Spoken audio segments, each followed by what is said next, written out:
Hello there, and welcome back. Today, I feel like making some little mini quiches. It's an easy thing to have in the morning before you go to work or as a little snack.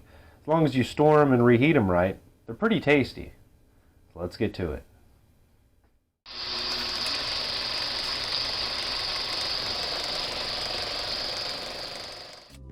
And for your convenience, here's the ingredients.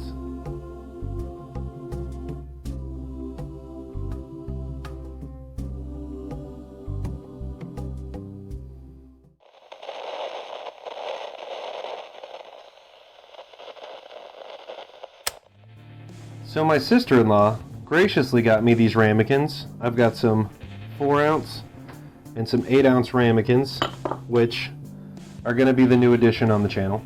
And as a thank you, we're making these quiches.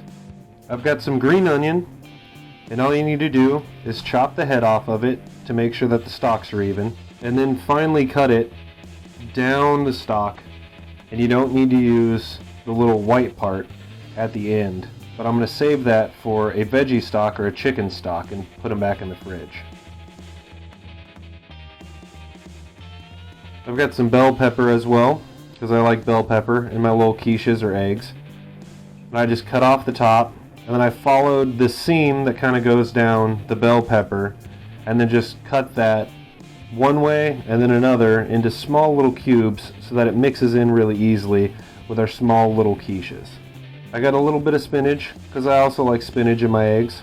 And for that, I just cut the ends off the leaves, stacked them up, and did a similar thing that I did with the bell pepper, and cut down one side, and then bunched them together, and then cut down the rest of the way to get them into these small little kind of cubey bits.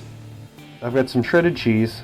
It's just low moisture mozzarella, some Monterey Jack and some cheddar, and I'm going to be adding that to my eggs as well, because you gotta have cheesy eggs.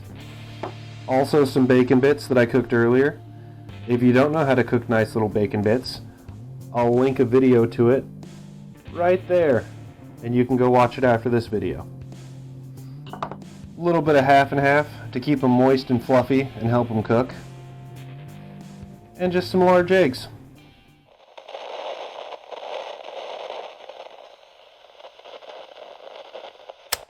There's a couple ways you can do this. You could add all the eggs that you need into one dish, all the ingredients, whip them around. When you go to dump the eggs in the ramekins, all the ingredients are going to disperse weird in the batch, and they're not going to be even. So what I'm going to do instead is do them one at a time in this, and then make sure I've got all even seasoned eggs so that they're all uniform and equally delicious. I'm just using a measuring cup and a little whisk for this. You can use whatever container you're going to be able to beat the eggs in. It's not a big deal. A fork, if you don't have a little whisk, it's fine. I'm going to take one egg, pop it in there, a teaspoon of half and half, about a pinch of my green onions, a little bit of bell pepper, a touch of some spinach, a nice generous portion of bacon bits, and some shredded cheese. Just whisk that all together and get it combined as best you can. Then I'm going to dump it in my ramekin and continue the process. Oh Lord, I almost forgot to grease the ramekins. For that, I'm just going to use a little olive oil. Not too much though. I'm just going to give it a nice light coating on the inside with a paper towel, and then I'll go through with that extra olive oil and do the rest of them.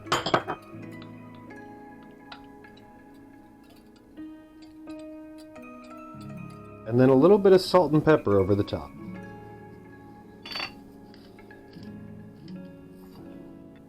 And there you are. First one's done. You can add salt as you're mixing everything, but I like to just add a little bit over the top at the end. That way, if they're not salty enough for you, you can always add more later, but you can never take salt out. What the half and half is doing here is when the eggs cook, it's going to help them stay fluffy and moist so they don't get rubbery and weird at the end.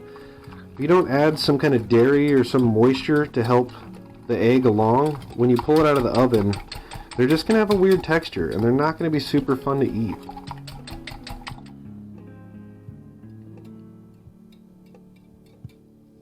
little bit of S&P.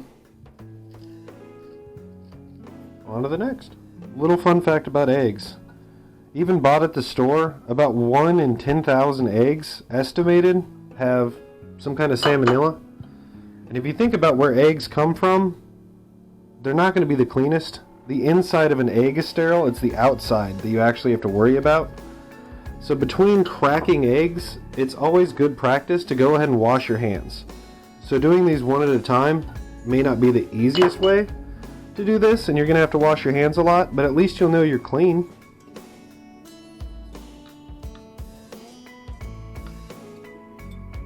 A little bit of S&P. I'm also using the 4-ounce ramekins. You don't need ramekins for this though. If you have a muffin tray, you can use that, as long as you know how big the muffin tray is. Most muffin trays are, I think, 12 ounces. If you know how big your muffin tray is, just whatever it is by 4 ounces, you can double, triple, quadruple this recipe. I don't know how you would have a muffin tray where you'd need to quadruple this recipe, but if you know something I don't, feel free.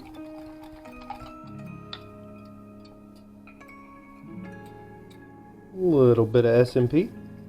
If you couldn't tell already, the ramekins look like they're not all the way full, and that is by design. You want to give the eggs room to expand when they cook, which they will, and if you try and fill the little ramekins all the way to the top, it's going to overflow or make a giant mess in your oven, so try and avoid that if you can. These are hopefully going to be pretty similar to the ones that you can get at Starbucks, which, if I remember correctly, being that it's been a long time since I've had those, they use cottage cheese instead of half and half, I'm pretty sure, which you could do if you don't want half and half, but I would just do it this way. I don't know that it's going to make a huge flavor difference, but if you're really looking for that authentic Starbucks egg bite flavor, maybe just try the cottage cheese instead.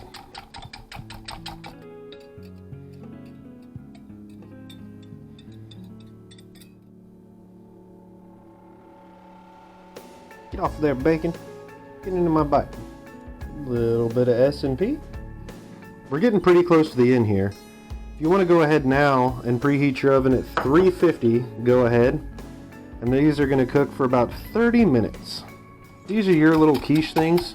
If you don't like bacon, if you don't like spinach, if you want to put mushrooms in there or asparagus or something, I don't know, jelly bears, do whatever you want to do. Whatever flavors you like, just go ahead and pop on in there. There's no right or wrong way to eat these things. You're the one that's going to enjoy them. Make them the way you want them. This is just meant to be a bit of a how-to to get you started.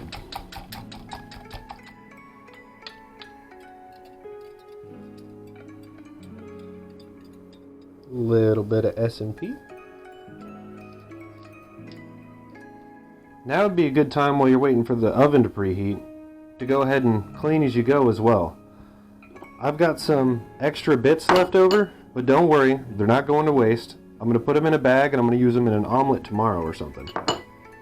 I've got a sheet tray lined with a little aluminum foil, or you can just put them on a sheet tray. It doesn't matter. I just don't want to worry about if it spills, I have to clean it up.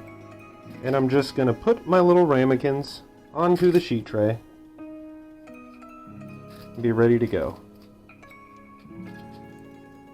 Just like that.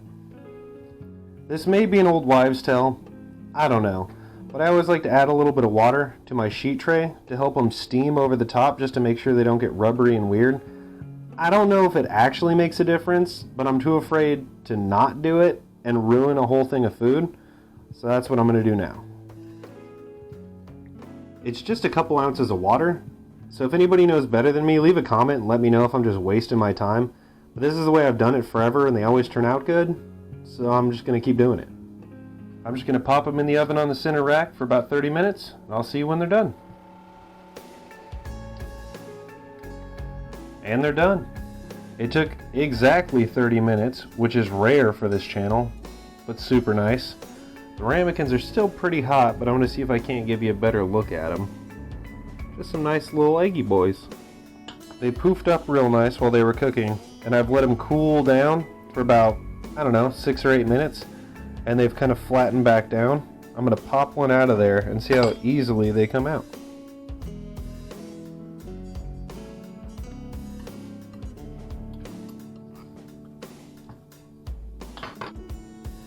probably could have used just a little bit more olive oil. You can also use muffin paper if you're worried about them sticking too bad. I didn't have any, so I just used some olive oil, but if you feel like getting some muffin paper, you can, and then there'll be like a little muffin breakfast guy.